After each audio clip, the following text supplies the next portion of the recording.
chair yoga practice. And I have some props that we'll be using. We'll need a chair. If you have a proper yoga folding chair, that'll probably give you the most options. But not everyone has a folding chair, so you could also use a dining room chair, something that is flat across the back might serve you best. But work with what you've got. If there's anything I'm teaching that doesn't work with your chair or with your body, please make accommodations so you can still enjoy your practice and feel good about showing up for yourself. I have some blocks on hand. I have a yoga strap on hand. If you have them, these ones are optional, but if you have something that's like a smooshy ball instead of a block, that could be useful for one of the things that we have in mind. And also, many of you probably will have something along the lines of this is like a physical therapy kind of a recovery band, or you might just have the classic like TheraBand that you could tie in a knot. One of the things that we're going to have today in class, you could use the yoga strap, but if you have something stretchy, you'll get a little bit more strengthening benefit out of it. So if you want to have those things on hand, you can do that.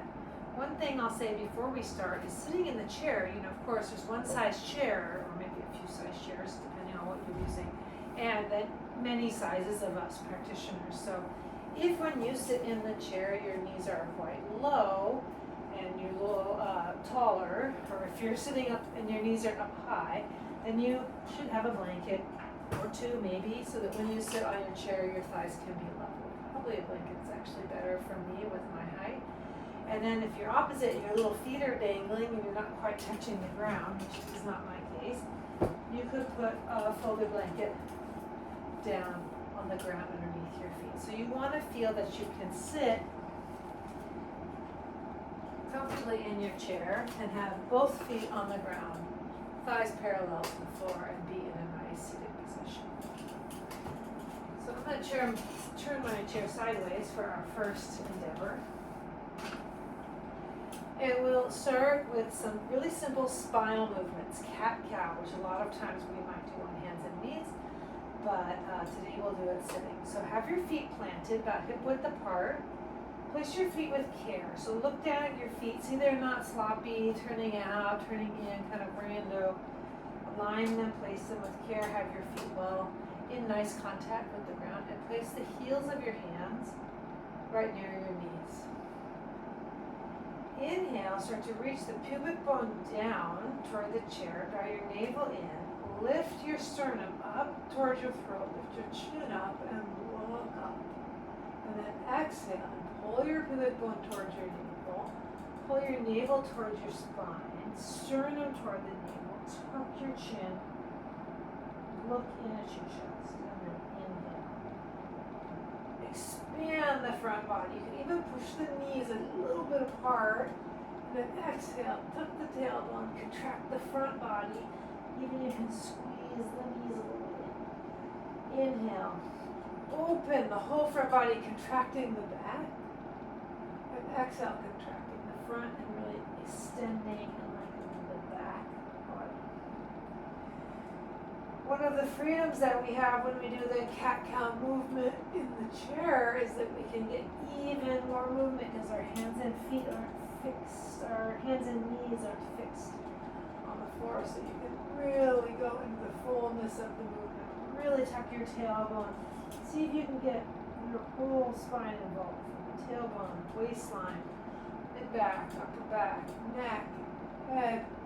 Really get some big, full movements.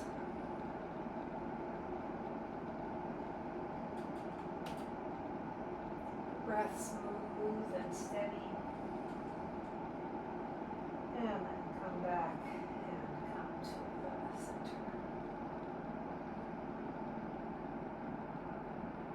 Bring your hands back and catch the legs of the chair behind you, or maybe even you can reach through and catch the seat of the chair. And work with the limitations of your shoulders, of course, but sitting upright, arms back. If you're holding the sides of the chair, try to do this in a way that your shoulders can move back, and maybe it will help to scoot more forward on your chair. Give yourself a little more room. just so the chest is allowed to really be open. Good, and then release. I'm going to turn my chair. You don't have to, I just want you to see better. We'll do a little side bend, a little contraction on one side, elongation on the other side. So bring your right hand down to the right side of your chair, grab it, and start to lean to the left. Bring your left ear towards your left shoulder, bring your left shoulder towards your left waist, and even you can reach your left hand straight down. Like imagine you're holding a heavy bag of groceries. And having the right hand kind of holding onto the chair like this gives you a little extra stretch and elongation here. And you can keep the right hand down, or you can bring your right hand up behind your head, move the elbow forward, press your head back into your hand, and you can stay there, or you can reach the right arm all the way overhead. Left hand, it might be nice to grab the chair leg back there, give yourself something to hold on to, just getting a nice stretch through the side of the body, and then come back up. Switch sides. So left hand grabs the side of the chair leg, whatever works on the chair you're sitting on, just grab hold of something. And bring your right ear towards your right shoulder. Already, it might be kind of a good stretch. And then start to reach your right hand down and contract the right side of the waist and stretch the left side of the waist. And maybe with your bottom hand, you can grab a chair leg, you can grab hold of something. And the idea is to keep going down to whatever degree your body will allow. You could stay here, both arms down, or if your shoulders allow, you can bring your left hand behind your head and press your head back, just so you know you're not kind of crumpling into it.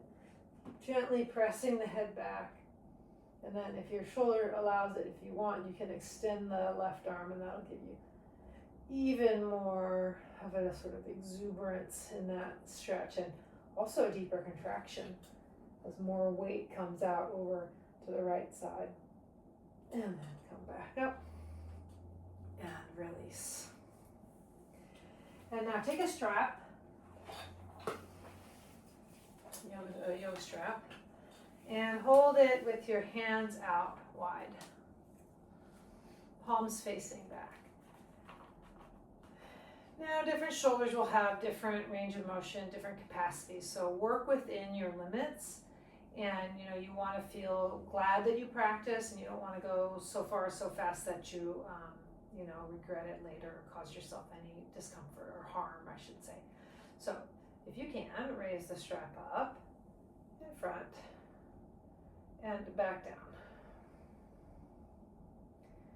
Some of you will carry on with this action in the front. Keep the strap taut, so I'm pulling apart. And then some of you can bring the strap back down behind you, depending on your chair. Maybe it hits the chair, maybe it doesn't. Be sitting on the very front of your chair edge, and that also helps you sit up more right, helps prevent you from really settling down into the kind of weight of the thighs, keeps you a little more upright in the spine, but it also gives you more room for the strap behind you.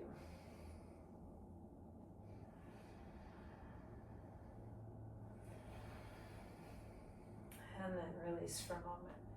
Have your left hand down and swing your right arm over to the right. So the strap is sort of vertical, you can see, and pull the left hand down, pull the right arm up. So you're getting, again, a nice side stretch. Lift your chest, sit up tall. Good, release.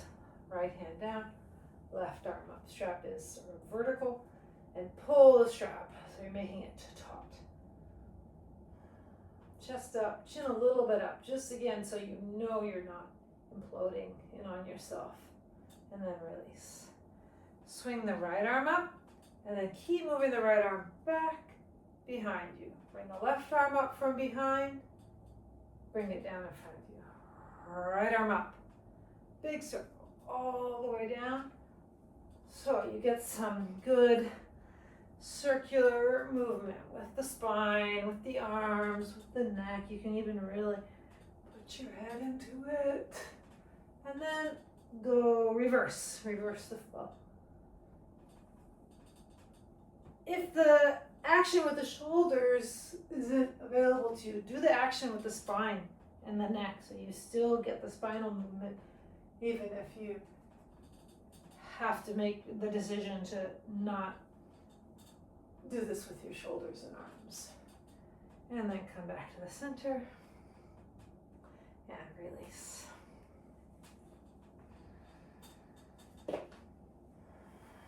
And again, just reach your hands back, hold the chair underneath you or behind you so that the chest can be open. This is sort of like our seated version of Tadasana. Long arms, upright through the spine, long neck, a place to feel a sense of symmetry, neutrality. Let your breath even out.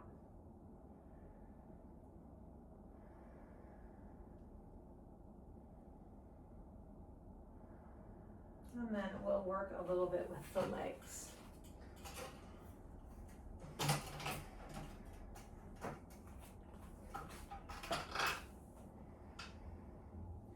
So sitting in the chair, you could hold the legs behind you, or you could also catch the chair underneath you, more right alongside you, right down the middle of your body.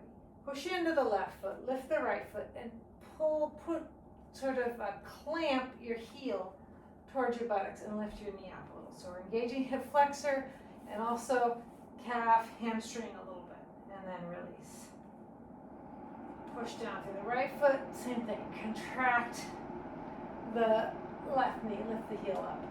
We're just taking some turns. You can put some muscle into it. Feel like you're trying to first clamp the heel and then lift the knee. Clamp the heel and then lift the knee.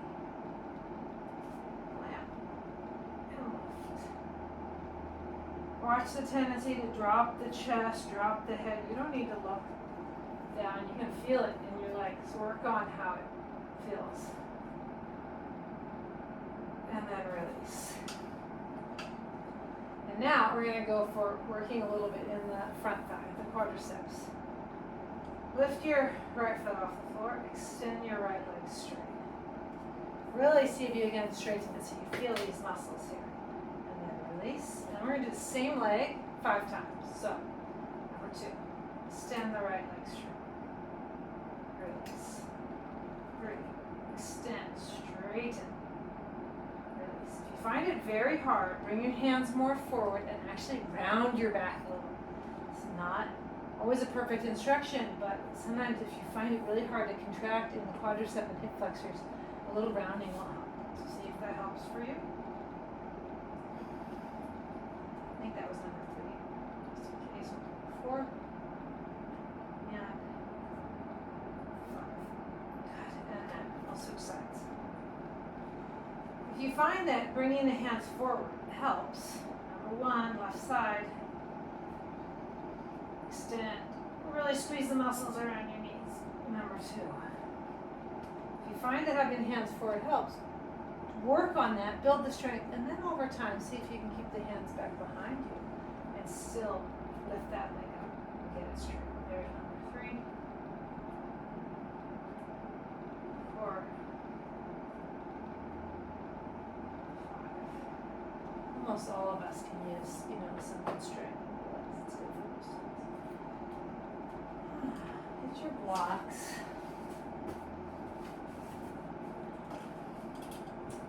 And step your feet wide apart. I'll do a kind of a quarter turn with the chair so you can see what I mean. Feet wide apart.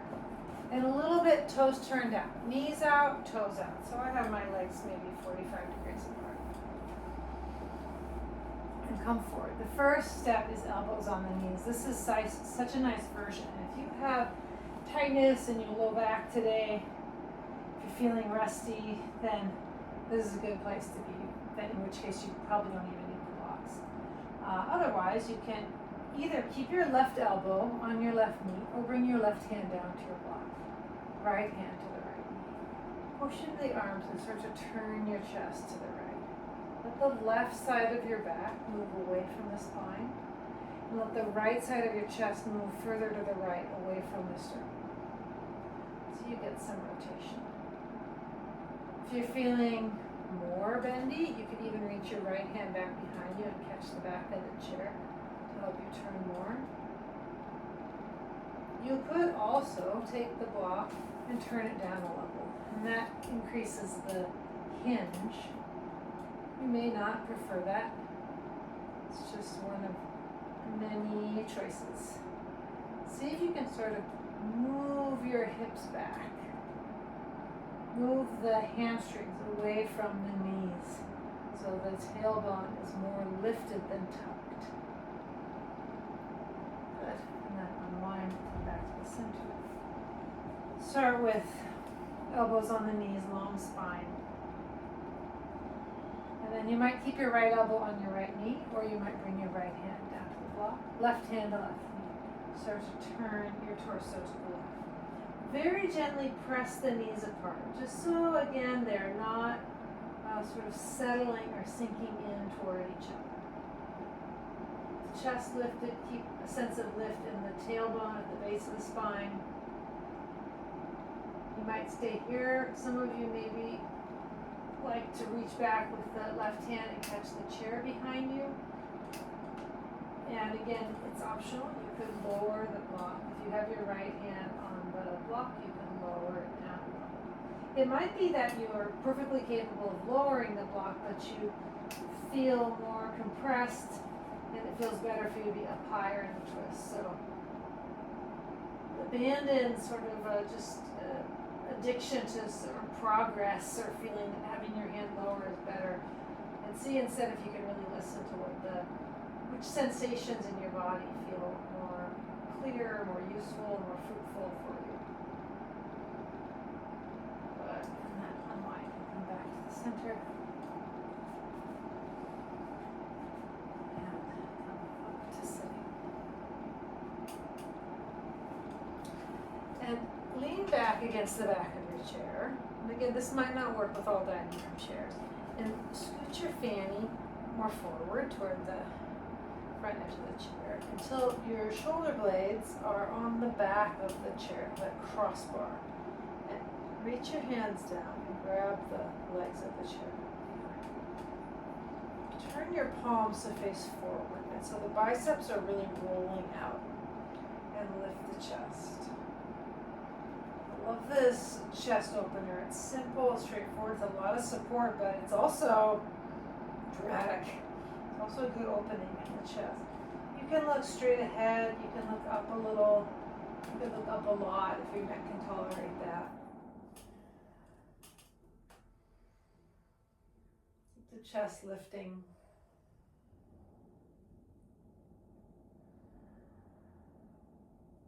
We have such sort of tendencies towards rounding the upper back, dropping the head forward in our hobbies and in our fatigue. So this is a great way to just put a burst of opening, sort of a sharp and firm reminder into the upper back with the chair. Good. Release and bring yourself up. Ah, it makes an impression that does not fade too quickly, which is great. Now turn sideways on your chair. So you want to have both feet placed with care so they aren't just kind of rando. Get your feet placed evenly, and you want your feet to be on the ground. This is not great how I have my foot, one on the mat, one off the mat, but I'm trying to be at an angle that works for you. So if you can, have your feet placed more flat than mine are. Sit yourself up tall. Remember that chair behind you. Burst your chest and turn to the right. And you can catch the back of your chair with your two hands. The left hand, which is reaching around, pulls a little. And the heel of your right hand can press into the chair. And work gently, but be coercive. Have some conviction. And see if you can just gently keep extracting a little more height, a little more length. A little more height, a little more length.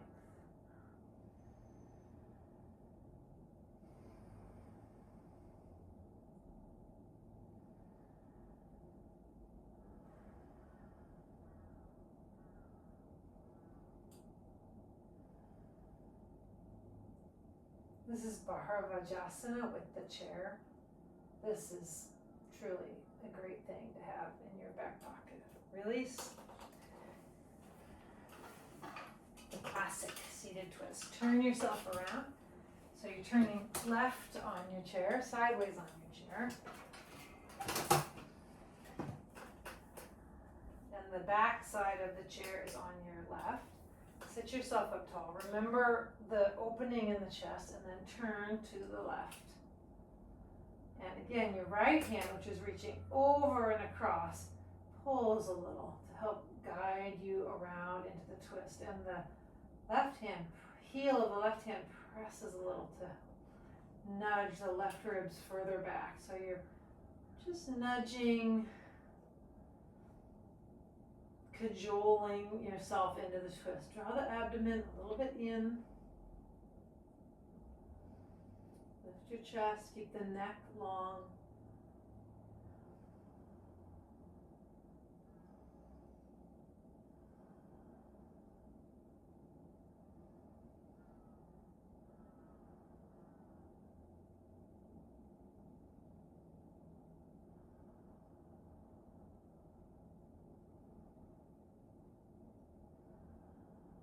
And then release and come back to the center.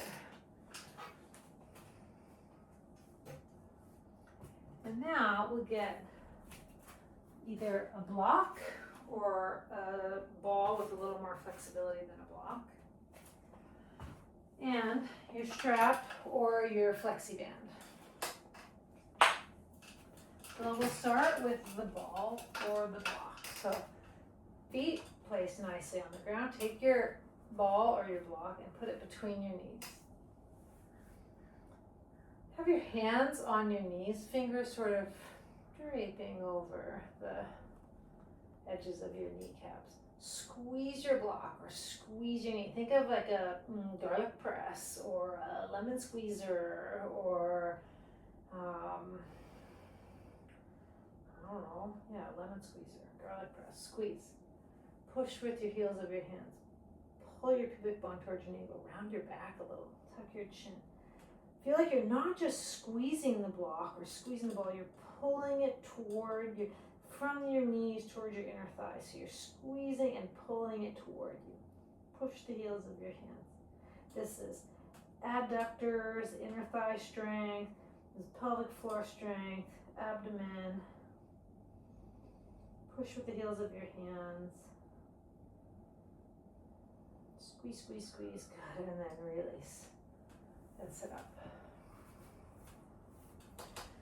Working these different actions, the hamstrings, the quadriceps, the inner thighs, and now the outer thighs. So we get some basic movements. Now, if you have a stretchy kind of a band available to you, use that. Either tie it in a loop, or if mine's already a loop, so I have to step into mine, something that you could push out into like this. And if you don't have a stretchy band, use a strap.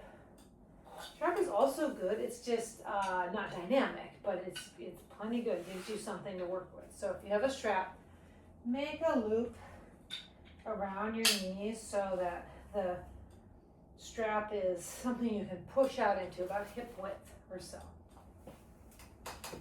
And either using your strap, if you have your strap, you're just going to push out steady and constant into the strap.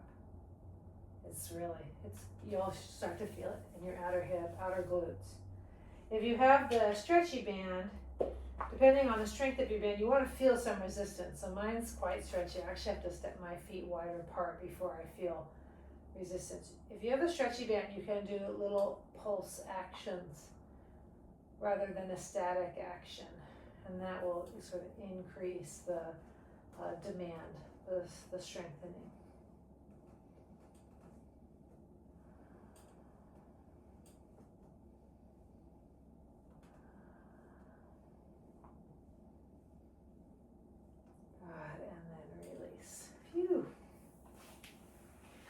Set your goodies aside.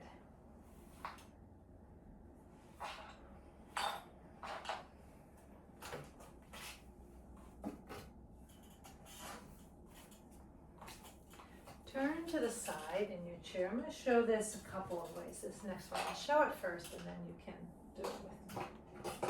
I'm going to turn to the side like we did in the twist, and I'm going to actually put my block down here on the ground and bring my left leg back so my left knee is on the ground. And this will depend probably on your height. You may not need this. I prefer it, but some days I do without it and I just have my leg down alongside me without the block. So both are fine. You can use the block or not. And scoot yourself over to the edge of the front edge of the, you scoot your right thigh over to the edge of the chair so the left thigh can be in front of the chair. If that makes sense. This is such a nice way to get in a lunge with the help of the chair. I did this pose a lot when I broke my foot and I was in the boot. This was a great godsend. It got me a lot of stretch in the front of my thighs. Got me some good lift up through the torso when I really needed it. So this is a great pose.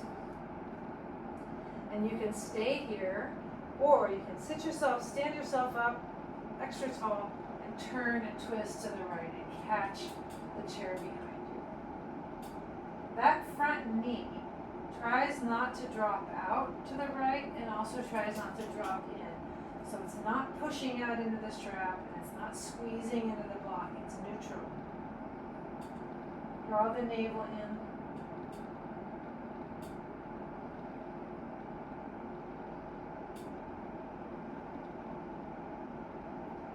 Good, and then release. You come and turn yourself around the other way. And again, scoot yourself forward on the chair so the left thigh is on the chair and the right thigh can come down.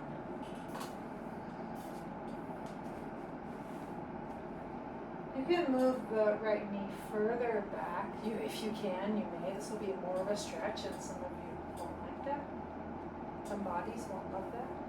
Or you can have the right knee directly straight down. And that will be a little bit less intense of a stretch in the groin, hip flexor here again. Cross the block. Sit yourself up tall. Navel in. You can take your left hand onto the backs of the chair and use it a little to help yourself stay up. And you might, if the twist feels okay for you, go for it. Otherwise, you can work this lunge position. And then if you want, twisting to the left and catching the back of the chair with both hands. And here again, just like we did in Bharadvajasana, the right hand, which is reaching around, can pull a little. And the heel of the left hand can press a little. Draw your belly in. Keep your chest tall, keep your spine tall, neck long. Even you can turn your gaze a little to the neck and include the neck in the spinal rotation.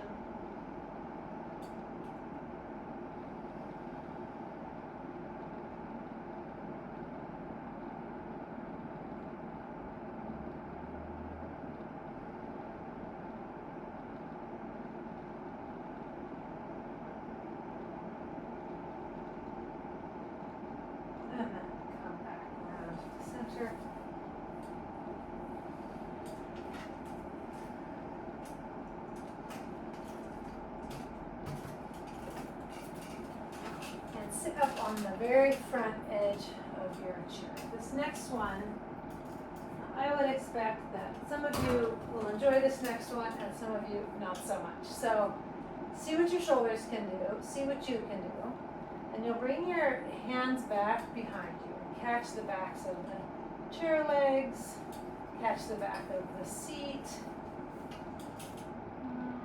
No, don't catch the back of the seat, so we don't want to flip it up. Catch either the chair legs or catch the chair legs. I'm improvising as I go. Catch the chair legs, that'll be more stable. Now, push down into your feet. Tuck your tailbone. No, I'm changing my mind. Sorry for this sloppy moment. Catch the sides of your chair, but not way at the back. There we go. We got it right. We got there eventually. Press down through the feet, tuck your tailbone, and see if you can lift your hips up off the chair. Purva Uttanasana, with the legs bent. You might look forward. You might look a little up. You might look a lot up. Try not to drop the head. Push through the arms. And a lot of times the butt sort of stays non-committal. So grip your butt muscles, tuck your tailbone, lift your pubic bone, push down through the feet. Pull your hamstrings towards your sitting bones. Push through the arms. Good, release. Sorry about all that mishigas about where to put the hands, but hopefully we got there. Yeah, that's a big pose, a big opening in the chest, a lot of arm strength, a lot of glute, back body strength, but it's really good for us. Now we're going to do child's pose with the chair. And I'm sure some of you already know this version. You can look around in your practice space and you want to have something a little higher than your chair. So it could be the back of a sofa, even it can be a wall. I've done this a lot, just leaning my arms forward onto a wall. Something you can rest on. Today I have my stool, so that's what I'm going to use. I'm going to scoot my sitting bones forward onto the very, very front of the chair so that helps me sit upright, feet wide, and then bring my forearms onto the stool and let my head rest. This version of child's pose is so great. Anytime your knees can't handle a lot of flexion, your base of your spine, your back can't handle a lot of flexion, your ankles or feet can't handle a lot of flexion. This is such a nice way to get that sense of quiet and support. Again, this is a pose I did a lot when I was in the boot with my broken foot, and I was so grateful for it.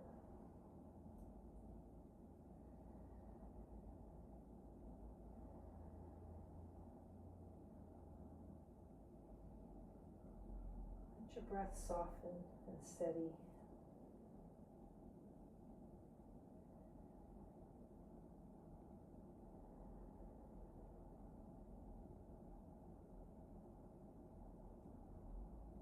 We'll have our Shavasana equivalent here.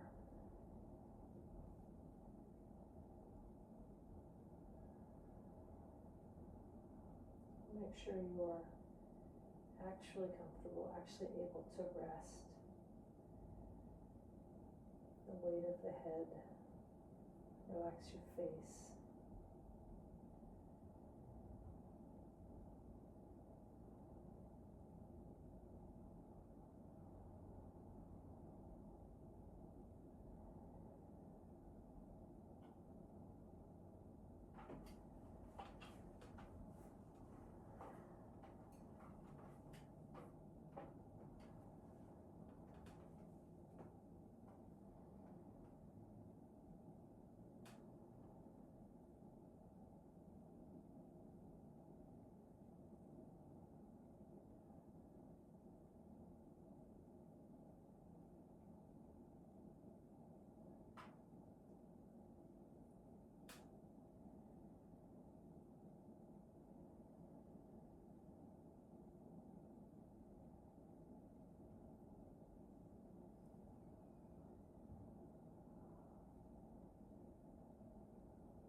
And gently use your hands to press yourself back up and come up to sitting.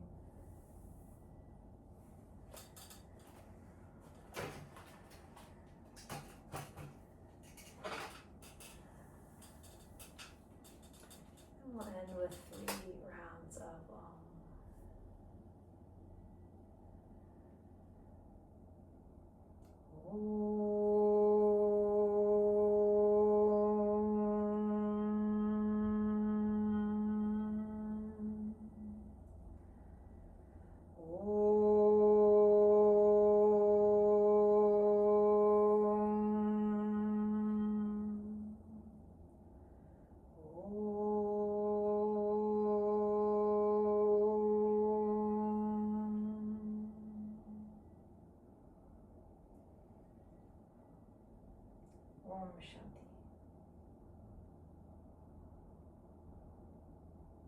Thank you for practicing today. I hope that felt okay and that you were able to work with any limitations in your body and make adjustments so that you can keep moving and keep feeling connected to your yoga practice. See you next time.